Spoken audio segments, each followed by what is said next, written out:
အဲ့တော့ကျွန်တော်အထိထန်အောင်သွားတော့ကျွန်တော်အဲ့မှာကျွန်တော်ကအထိထန်အောင်သွားပြီကျွန်တော်အဲ့တော့ကျွန်တော်ကကြံခဲ့တာပေါ့နော်အထိထန်ဒီပတိကိုပတ်ပြည်တိုင်းကျွန်တော်ဒီကျွန်တော်မှာကျွန်တော်ဟာဆင်းရဲပါတယ်ပေါ့ဝေကြီးချမ်းသာမှုမရှိဘူးဒီစကားတွေအမှန်တယ်ပေါ့ကျွန်တော်သက်စာဆိုတာပါပဲအဲ့တော့ကျွန်တော်မှာစေယုံစေကန်းလည်းမတက်နိုင်ဘူးဝေကြီးရလည်းမချမ်းသာဘူးအဲ့တော့ဖျားတပည့်တော်ဒီဖျားတပည့်တော်ဟာစောင့်ရှောက်တော့ဤဂုံတော်ကိုပါကိုဒိဋ္ဌံဝင်ပြီးတော့ပရိစေရတော့ကျိုးရကြောင်းဖျားတပည့်တော်ဟာစောင့်ရှောက်တော့စောင့်ရှောက်တွေနဲ့တမာရွက်နာကောင်းနှမြတ်တွေခဏပဲလို့စေဝိဇ္ဇာအေဝိဇ္ဇာဗရာဝိဇ္ဇာမန္တမန္တယဝိဇ္ဇာခန္ဓာယဝိဇ္ဇာပေါင်းတော့ဟာဖျားတပည့်တော်ဟာလာရောက်ပြီးတော့ကုတာပေးပါမြတ်တရားခံပါတယ်ပေါ့ကျွန်တော်အဲ့လိုမျိုးလေးမြတ်တရားခံဆိုခဲ့တယ်တက်စာဆိုခဲ့တာပေါ့မှန်တော့ပြောမယ်ဆိုရင်တော့ကျွန်တော်အကူကြီးတောင်းတာပေါ့ဗျာအကူကြီးတောင်းတော့အဲ့လိုတောင်းလိုက်တဲ့အခါကျွန်တော်ပြောရရင်တော့အဲ့ဒီမှတ်မှတ်ရရလေးတွေအဲ့ဒါပဲဗျာဘာလဲဆိုရင်ကျွန်တော်တို့အဲ့တုန်းကအာဆင်နယ်ဟာပရီးမီးယားမှာ49ပွဲတီတီနိုင်နေတာဗျ49ပွဲတီတီနိုင်တဲ့ချိန်မှာအာဆင်နယ်က49ပွဲတီတီနိုင်တာပွဲ90မြောက်ကမန်ယူနဲ့တွေ့မှာအဲ့ဒီချိန်ကမန်ယူကလည်းဗျာတော်တော်လေးကိုစိုးစိုးပြတ်ပြတ်ချီရလဲညံ့သလားတော့မပြောနဲ့တော်တော်လေးကိုစိုးစိုးပြတ်ပြတ်နိုင်ပါတယ်တော်တော်လေးကိုညံ့ပါတယ်အဲ့မှာအာဆင်နယ်ကရှမ်းရှမ်းတောက်ပေါ့ဗျာပွဲ90ပြည့်ဖို့အတွက်မန်ယူနိုင်ရင်ပွဲ90ပြည့်ပြီအဲ့တော့မန်ယူနဲ့အာဆင်နယ်တွေ့ကြမှာပေါ့ညကြရင်တော့တွေ့မှာဆိုတော့ကျွန်တော်အဲ့လိုမျိုးတွေ့ကြမှာကျွန်တော်ညအဲ့ခုနမျိုးအထိထန်အောင်ပြီးညကြတော့ကျွန်တော်ကိုအိမ်မက်ပေးပါတယ်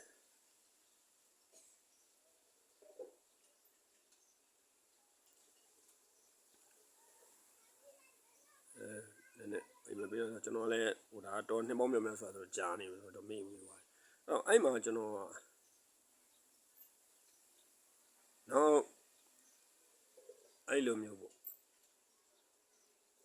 မန်ယူက2-0နဲ့နိုင်မယ်ဆိုပြီးတော့ကျွန်တော်အိမ်မဲရတာအိမ်မဲရတော့ကျွန်တော်ကအဲ့မန်ယူက2-0နဲ့နိုင်မယ်ဆိုတော့ကျွန်တော်အဲ့ဒါဖိုးကလောင်းတာပေါ့ဗျာဖိုးကဆိုတာကတော့ကျွန်တော်တို့ဘာလဲဆိုရင်ဟိုတစ်ဖက်ကိုကြိုက်တဲ့တင်ကိုဘယ်နှလုံးသွင်းမယ်ဟိုဘက်ကဘယ်နှလုံးပေါ့အဲ့လိုမျိုးပေါ့အဲ့လိုမျိုးလောင်းတာဖိုးကလောင်းတာပေါ့နော်အဲ့ဖိုးကလောင်းတယ်အဲ့တော့ကျွန်တော်ကမန်ယူကနေ2-0နဲ့လောင်းလိုက်တယ်အာဆင်နယ်က0-0ပေါ့မန်ယူက2အဲ့ဒါတော့ကျွန်တော်တိတိကျကျပြမက်တာဘယ်လိုမက်တာလဲဆိုပထမပိုင်းရင်မန်ယူက2-0နဲ့နိုင်ရမယ်ဒုတိယပိုင်းလုံးဝမသွင်းဘူးတယောက်နှစ်သင်းသလုံးမသွင်းတော့ဘူးပထမပိုင်းအပြီးတယ်အဲ့တော့ကျွန်တော်အဲ့လိုမယ်တော့အဲ့တော့ကျွန်တော်ထိုးလိုက်တယ်ပေါ့ဗျာ1000အဲ့လိုထိုးလိုက်တဲ့ခါကျတော့သူကဘာလဲဆိုတော့အဲ့လိုတော့ကျွန်တော်အဲ့တော့ဘောဒီပွဲကိုကျွန်တော်ကြည့်ကျင်တာပေါ့ဗျာကြည့်ကျင်တော့အဲ့ညကျွန်တော်တို့တိတ်ဆိုင်ခွေနားမှာအဲ့မှာဘီလီယက်ခုံရှိတယ်အဲ့တော့အဲ့ခုနပြောတဲ့ဘောလုံးပွဲပြတဲ့အိမ်လည်းရှိတယ်ပေါ့ထိုင်ဘောလုံးလည်းလောင်းလို့ရတယ်ထိုင်ကျွန်တော်ကတော့တာမွေရလောင်းခဲ့တာအဲ့တော့ကျွန်တော်အဲ့ရောက်တော့ကျွန်တော်တငယ်ချင်းတွေကိုမိတ်ဆွေတွေကိုကျွန်တော်ဒီမှာကျွန်တော်တို့ဖိုးကလောင်းလာတယ်မန်ယူက2-0နေဆိုတော့သူတို့ကျွန်တော်ရည်တယ်ဗျဟာတာပဲမင်းတော်ဟာတာကြတဲ့ကောင်ပဲကွာလေအာဆင်နယ်က49ပွဲတော့နိုင်ထားတာတဲ့ဒီလောက်ခြေစွမ်းထက်နေတဲ့အသင်းကိုတဲ့မန်ယူလိုစုပ်ပြတ်သက်နေတဲ့အသင်းကမင်းဘယ်လိုလုပ်နိုင်မှာတော့တဲ့ဟာအဲ့ဒါတော့မသိဘူးဗျာလို့ကျွန်တော်ကြိုက်လို့ကျွန်တော်လှုပ်လာတာပဲမင်းကတော့ကုံတာဖတ်တယ်မှာပါကွာဆိုတော့သူကပြောတော့အဲ့တော့ကျွန်တော်တို့အဲ့မှာကျွန်တော်ကဘောလုံးမကြည့်မယ်ပေါ့ဗျာဘောလုံးမ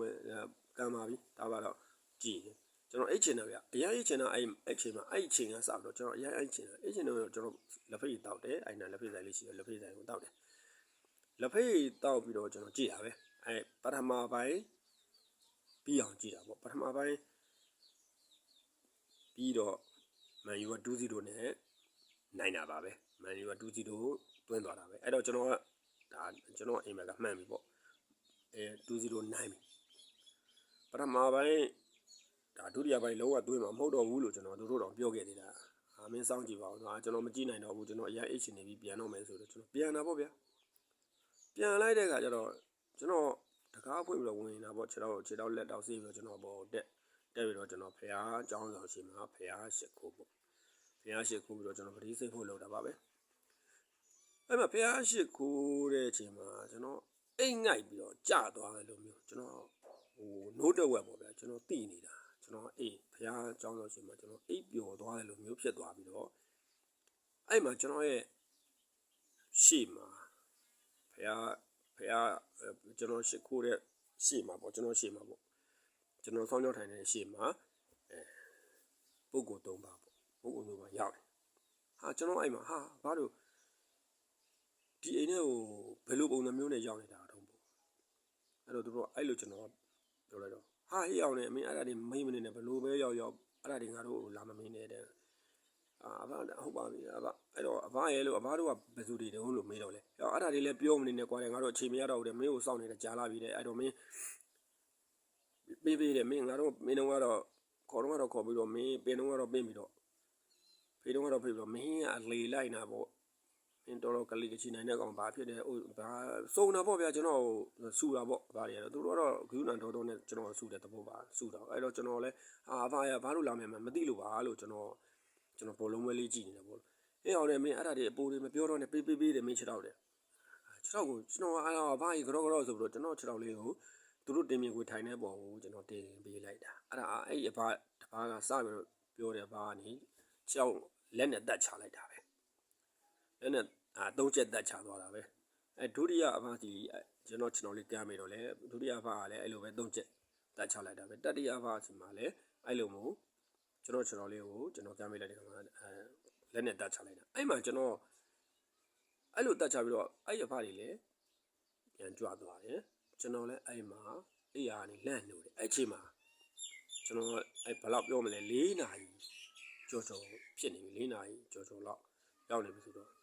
့အဲ့မှာကျွန်တော်စဉ်းစားတာပေါ့ဟာငါဖះเจ้าတော်ရှေ့မှာအိပ်ပြောနေတာပါလားဆိုကျွန်တော်စဉ်းစားနေတာဟာငါခုနကတော့အဖတွေနဲ့ငါစကားပြောနေတာပါလို့အဖတွေကငါ့ကိုလာယောဂကုပေးတာပဲလို့အဲ့ကြမှာကျွန်တော်ကဝိစာတွေရှိတယ်ဆိုတော့ယုံကြည်သွားတာကျွန်တော်နဲ့ပဋ္ဌာန်းဆက်ရှိတဲ့ဝိစာတွေရှိတယ်ကျွန်တော်ကိုဆေးလာကုပေးသွားတယ်ဒါကဘာကြောင့်လဲဆိုကျွန်တော်အဲ့ခုနကျွန်တော်ရဲ့ဂုံတော်ကိုပါအဋိဌာန်အောင်တော့ကြောင့်ဒီအဋိဌာန်အောင်တော့ကြောင့်တမာရီဝနတ်ကောင်းနတ်မြတ်တွေကဝိစာရောင်ဆောင်ပြီးတော့လာတာလားမြတ်စွာဘုရားရဲ့ဂုံတော်တွေကိုစောင့်ရှောက်နေတဲ့ပုံကိုယ်တွေကပဲဒီဝိစာပုံစံမျိုးနဲ့လာတာလားကျွန်တော်မသိဘူးနော်ဒါပေမဲ့ကျွန်တော်ကတော့အဲ့ဒီပုံကိုယ်တွေကိုအရန်ကျေးဇူးတင်တယ်ကျွန်တော်အရန်လဲ